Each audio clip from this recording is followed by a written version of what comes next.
माझगावचं आराध्य म्हणजेच माझगावची गावदेवी तिची पालखी निघणार आहे।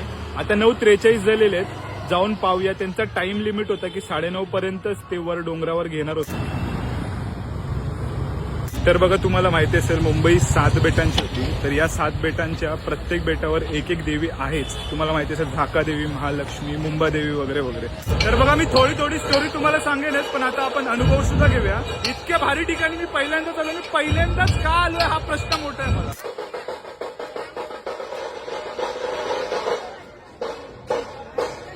तर बघा, तुम्हाला माहिती असेल मुंबई 7 बेटांची होती, प्रत्येक बेटावर एक एक देवी आहेच आणि त्यांची मूळ कुलस्वामिनी म्हणजे मुंबादेवी।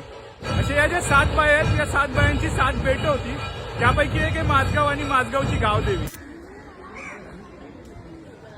किती भारी आहे, गडावर आल्यासारखं वाटतंय। आपला भगवंतगडाचा व्हिडिओ तुम्हाला माहिती असेल, तुम्ही कनेक्ट करू शकाल। ही मुंबई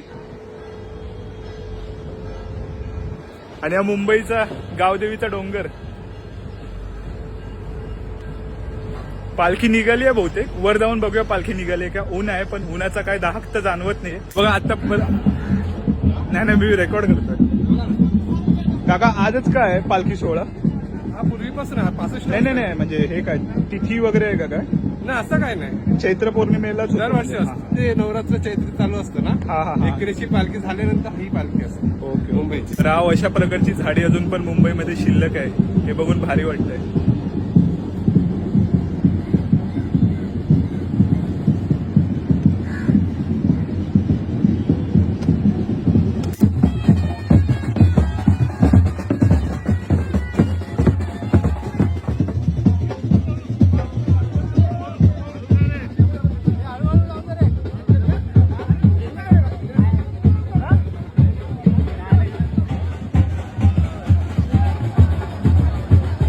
यार, असे डोंगर अजून पण एक्झिस्ट करतात मुंबईमध्ये। खरोखर यायला पाहिजे प्रत्येकाला इथे बघायला। हे दृश्य फार भारी आहे, खूप भारी आहे राव। आणि अशा प्रकारचे बघा, या गोष्टी आहेत ना, तुम्हाला आता मुंबईमध्ये सहसा सापडणार नाही।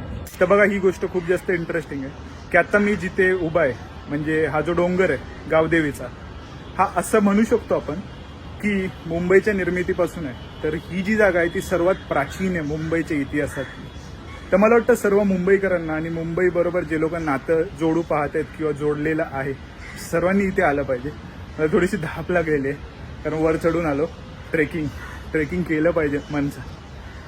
ट्रेकिंग असं मला वाटतं केलं पाहिजे माणसाने आयुष्यात, आणि हा वन डे ट्रेक होऊ शकतो मुंबईकरांसाठी। बाकी आता आपण मंदिरामध्ये जाऊया, देवीचं दर्शन घेऊया। तसं देवी आता इथे नसणार आहे, कारण देवी आता भ्रमंतीला निघालेली आहे।